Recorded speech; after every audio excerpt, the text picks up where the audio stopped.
6 नाम क्या है पाठ का? त्रिभुज के बारे में हम पहले ही पढ़ चुके हैं 9th क्लास में। वहां पर आपने त्रिभुज की सर्वांग समता के बारे में पढ़ा था कि त्रिभुज दो त्रिभुज सर्वांग सम कब होता है। ठीक है, पहले त्रिभुज के बारे में छोटी छोटी जानकारी वैसे तो आपको पता है। त्रिभुज क्या होता है? नहीं, इसमें 3 भुजाएं हों। 3 भुजाओं से घिरी आकृति को क्या बोलते हैं? 4 भुजाओं से घिरी आकृति को चतुर्भुज, है ना। 3 भुजा होते हैं, 3 कोण होते हैं, 3 शीर्ष होते हैं, 3 मातृका होती है। याद आया कुछ? ठीक है, इतना तो आपको पता है। त्रिभुज में जैसे हमने सर्वांगसम पढ़ा था, इस बार आपकी क्लास 10th में समरूपता है। क्या है? समरूपता। समरूप मतलब रूप एक जैसा। त्रिभुज हो या चतुर्भुज हो, किसी की भी समरूपता आप चेक कर सकते हैं। किसी भी बहुभुज की हम समरूपता चेक कर सकते हैं। फिलहाल हमारे पास त्रिभुज है तो त्रिभुज देखेंगे, और हो सकता है 1-2 क्वेश्चन आपके पास चतुर्भुज के भी दिए हों। बात समझ में आ गई? तो समरूप का मतलब क्या होता है? बिल्कुल एक जैसा, देखने में एक जैसे। कैसा? देखने में एक। और सर्वांगसम का मतलब क्या होता था? याद है? बराबर मतलब बिल्कुल ही एक जैसा। बात समझ में आ गई कि नहीं? समझ गए? जैसे आपको मैंने बोला था, अगर एक समबाहु त्रिभुज है और उसकी भुजाएं क्या हैं? बराबर, या कोई भी समबाहु त्रिभुज ले लो। मान लो ये त्रिभुज है, मान लो ये 3 सेंटीमीटर है, ये 4 सेंटीमीटर है, ये 5 सेंटीमीटर है। तो अगर दूसरा त्रिभुज है आपके पास, मान लो ऐसे बना दिया मैंने इसको थोड़ी देर के लिए, ये 4 सेंटीमीटर हो गया, ये 3 सेंटीमीटर हो गया, ये 5 सेंटीमीटर है, तो क्या हम इस त्रिभुज को सर्वांगसम बोलते हैं? सर्वांगसम कौन सा रूल था सर्वांगसम का?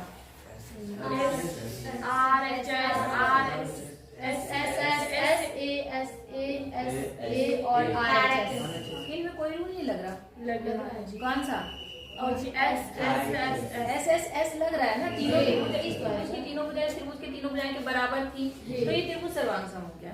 तो सर्वांगसम का मतलब क्या? मैंने कहा बिल्कुल एक जैसा। जैसे 10 रुपए का एक नोट और उसी तरह का 10 रुपए का एक नोट एक दूसरे के सर्वांगसम है। लेकिन अगर समरूप की बात करें तो केवल रूप एक जैसा होना चाहिए। क्या होना चाहिए? रूप एक जैसा। छोटा बड़ा चल सकता है। जैसे 1 रुपए का सिक्का और 5 रुपए का सिक्का, देखा आपने? दोनों ही कैसे होते हैं? गोल, वृत्ताकार, है ना। ऐसे होते हैं, नहीं होते? एक छोटा है एक बड़ा है, लेकिन रूप कैसा है? एक जैसा। तो इसको हम समरूप कहेंगे। क्या बोलेंगे? समरूप। बात समझ में आ गई? तुम और कुछ उदाहरण दे सकते हो समरूप का, जो आप देखते हो अपने आसपास में? किताब। अगर एक ही मोटाई की किताब है, मोटाई मतलब एक ही साइज की किताब है, उसी साइज की उसी अनुपात में अगर दूसरी किताब थोड़ी छोटी हो गई तो वो भी आपका क्या हो जाएगा? समरूप। और कुछ? पेड़ की पत्तियां हैं जी, एक बड़ी पत्ती ले लो, एक छोटी पत्ती ले लो, ज्यादातर एक जैसी होती हैं। आई बात समझ में या नहीं आई? आ गई? पक्का? तो समरूप का मतलब समझ में आया? समरूप का मतलब रूप एक जैसा। जैसे मैंने एक त्रिभुज बनाया, समबाहु त्रिभुज। कौन सा त्रिभुज? समबाहु त्रिभुज। समबाहु त्रिभुज कौन क्या होता है? जिसकी तीनों भुजाएं बराबर। एक त्रिभुज मैंने ये बना दिया, ठीक है। एक त्रिभुज समबाहु त्रिभुज मैंने ये बना दिया, देख रहे हैं आप? ये एक समबाहु त्रिभुज है, एक ये समबाहु त्रिभुज है। अंतर क्या है? एक की भुजाएं छोटी है और एक की भुजाएं क्या है? बड़ी। तो ये एक दूसरे के क्या होंगे? समरूप। समरूप होंगे। बात समझ में आ गई कि नहीं? तो सभी समबाहु त्रिभुज हमेशा समरूप होते हैं, ये याद भी रखना। समबाहु त्रिभुज क्या होते हैं? समरूप। मैंने एक वर्ग ले लिया, वर्ग क्या होता है? जिसकी चारों भुजाएं बराबर। एक वर्ग ये ले लिया, एक थोड़ा बड़ा ले लिया, तो ये भी क्या होगा? आपस में समरूप। क्यों? क्योंकि रूप कैसे हैं इनके? एक जैसे। इतनी बात समझ में आ गई कि नहीं आई? आ गई? ठीक है। तो समरूप ऐसे तो आकृति देख के आप अंदाजा लगा रहे हो, लेकिन अगर आपको सच में चेक करना हो कि आपके कौन से त्रिभुज या चतुर्भुज समरूप हैं, तो इनमें 2 चीजें याद रखना। 2 चीजें आपका ध्यान रखना, आप समरूप सिद्ध कर सकते हो। पहली चीज क्या है कि इनके किसी भी बहुभुज के अगर सारे कोण आपस में क्या है? बराबर। मतलब संगत कोण बराबर है। क्या बराबर है? जैसे ये वाला कोण इसके बराबर, ये कोण इसके बराबर, ये कोण इसके बराबर, तो ये बहुभुज क्या होगा? आपस में समरूप। बात समझ में आ गई? क्या बोला मैंने? क्या चीज बराबर होनी चाहिए? संगत कोण। संगत कोण क्या क्या होने चाहिए? बराबर। बराबर होने चाहिए। अगर एक बहुभुज, बहुभुज मतलब इसकी बहुत सारी भुजाएं हैं, त्रिभुज हो गया, चतुर्भुज हो गया, पंचभुज हो गया, समझ गए नहीं समझे? अगर किसी भी बहुभुज के संगत कोण, क्या बोला मैंने? संगत कोण। संगत कोण क्या हो? बराबर। समझ गए? जैसे मैंने अभी आपको बताया, मान लो एक त्रिभुज ये है, एक त्रिभुज मैंने थोड़ा बड़ा बना दिया, ठीक है। इसका कोण जो 1 है, ये 2 है, ये 3 है। यहाँ पर क्या है, जो कोण 1 का मान है वही कोण इस कोण का मान है, 2 वाले का मान ये है, 3 वाले का मान ये है। अगर ये बराबर है, मेरी बात समझ में आ रही कि नहीं आ रही? तो ये त्रिभुज आपस में क्या हो जाएंगे? तो क्या चीज बराबर होनी चाहिए? संगत कोण। इसका संगत ये, इसका संगत ये, इसका संगत ये। बात समझ में आ गई? और दूसरा नियम क्या है कि संगत भुजाएं समानुपात में होनी चाहिए। क्या बोला मैंने? संगत भुजाएं समानुपात, किसमें? समानुपात में होनी चाहिए। अब समानुपात का मतलब पता है आपको क्या होता है? समान अनुपात। क्या बोला मैंने? मेरी बात समझ रहे हैं? मतलब अगर मैं इसको A B C बोल रही हूँ, इसको मैं P Q R बोल रही हूँ, तो क्या बोलना चाह रही हूँ मैं? जैसे A के सामने की भुजा कौन सी है? BC। ये कोण इसके बराबर था ना, इस चीज को जरूर ध्यान दो, क्योंकि बाद में आपको संगत भुजाएं ढूंढनी पड़ेगी। जो कोण होता है बराबर, उसी के सामने की भुजाएं भी आपस में संगत होती है। समझ गए आप लोग? जैसे मैंने कहा ये वाला कोण इसके क्या है? बराबर। तो इसके सामने की भुजा कौन सी है? ये। और इसके सामने की भुजा कौन सी है? ये संगत है। तो इनका अनुपात जैसे BC बटे क्या? QR। इसका अनुपात। फिर जो दूसरी है, मान लो ये वाला, इसके सामने की संगत ये है, इसके सामने का संगत क्या है? PR। तो यहाँ पर क्या हो गया? बराबर AC बटे PR। और इसी प्रकार से क्या बचा आपके पास? AB बटे PQ। इनका जो अनुपात है वो बराबर आना चाहिए। इनका अनुपात क्या आना चाहिए? बराबर। अगर ये अनुपात बराबर आता है तो आप कहेंगे कि ये संगत है, दोनों आकृतियां आपस में क्या है? संगत है। और अगर समरूप है, सॉरी क्या है? समरूप। और अगर ये बराबर नहीं आएगा तो आप कहेंगे समरूप नहीं है। बोलो, बात समझ में आ गई? ये पॉइंट समझ में आ गया? नहीं आया? पक्का? तो थोड़ा स्टार्ट करें हम लोग एक्सरसाइज। ठीक है, एक्सरसाइज में आ जाइए। पहली एक्सरसाइज है 6.1। कौन सी है?